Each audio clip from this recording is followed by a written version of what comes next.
e nós somos o Projeto UFO em busca do desconhecido. Aconteceu comigo. Já que o relato a seguir corresponde à minha própria pessoa, antes de qualquer coisa, deixe-me dar alguns detalhes sobre mim. Sou mineiro, nascido na cidade de São Lourenço, interior de Minas Gerais, mas resido na cidade de Araras, São Paulo, há pouco mais de 10 anos. E durante este período aqui vivido, pude presenciar diversos avistamentos de UFOs, inclusive um deles ao longe, em plena luz do dia, no céu desta cidade. E hoje vou contar a vocês um destes casos, talvez o mais significativo dos avistamentos que tive por aqui. Da série Avistamentos em Araras. O caso Santana. Era uma noite tranquila do mês de outubro de 2014, quando eu, Paulo Sérgio, ainda trabalhando como segurança patrimonial em uma grande usina de açúcar e álcool situada nas imediações da área rural do município de Araras. Juntamente com um parceiro da equipe de segurança, saí para mais uma rotineira ronda preventiva pelas propriedades dessa grande empresa,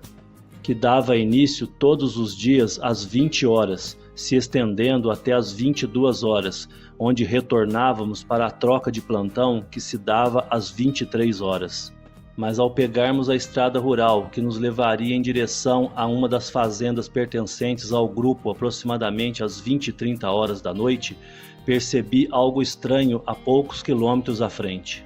A princípio, pensei ser um avião que provavelmente estaria com problemas e então me pus em alerta, pois parecia estar vindo em nossa direção, provavelmente para realizar um pouso de emergência ou algo do tipo. Mas quando olhei para o parceiro que estava ao volante para avisá-lo, logo vi que o mesmo havia percebido e pensado o mesmo que eu, pois me perguntou se aquilo à frente seria um avião.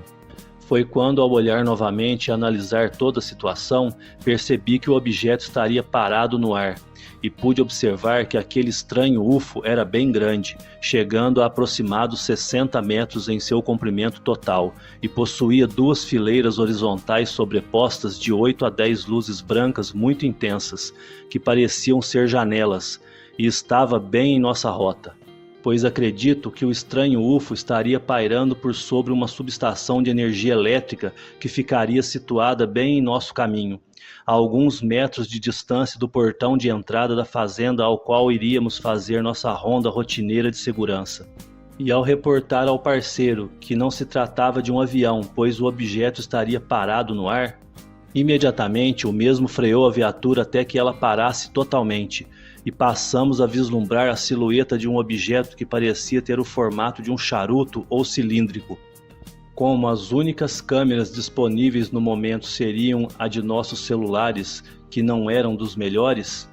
pedi ao parceiro que fôssemos mais adiante para que pudesse fazer um registro mais de perto, pois naquela distância, com a precariedade das câmeras dos celulares, as imagens gravadas naquela distância e condições iriam parecer apenas alguns pontos de luz borrados que poderiam ser qualquer coisa, dando a impressão de algum tipo de pegadinha ou imagem fakes, colocando o registro em dúvida e fazendo com que não servisse para nada, a não ser piadas baratas e de mau gosto. E com muito custo e muito apreensivo, o mesmo vagarosamente colocou a viatura em movimento novamente, acendeu os faróis altos, acionou o giroflex e foi cautelosamente seguindo o caminho indo em direção à fazenda, que nos levaria diretamente ao encontro do objeto desconhecido.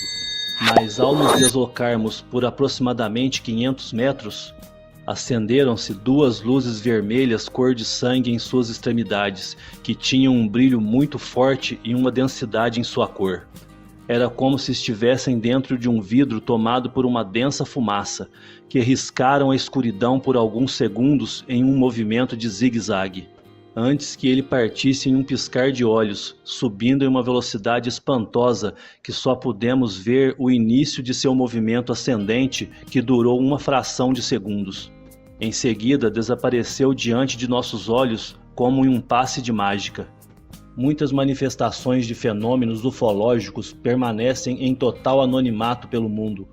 pois muitas das vítimas de abduções e testemunhas destes fenômenos se fecham em seus casulos na tentativa de evitar o risco de se exporem a algum tipo de situação que possam trazer embaraços e dificuldades para suas vidas, preferindo então permanecerem calados. E o resultado disso são centenas de provas que se perdem mundo afora, causando um enorme prejuízo à ufologia.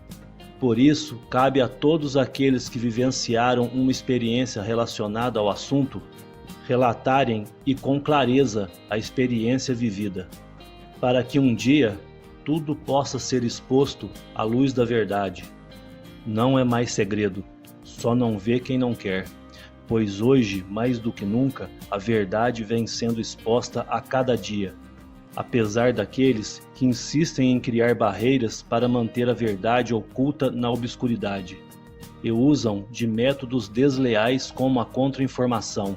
ridicularizando e descredibilizando todo o trabalho de pesquisadores sobre importantes acontecimentos na tentativa de encobrir evidências que poderiam provar ao mundo, sem deixar resquícios de dúvidas, não só a existência de vida extraterrestre, mas suas visitas ao nosso planeta, realizadas desde o princípio dos tempos, e registradas por civilizações muito antigas já extintas, que foram e continuam sendo descobertas por pesquisadores dia após dia. Mas há aqueles que ainda fingem não acreditar, mentindo para si mesmo que tudo não passa de invenções fictícias,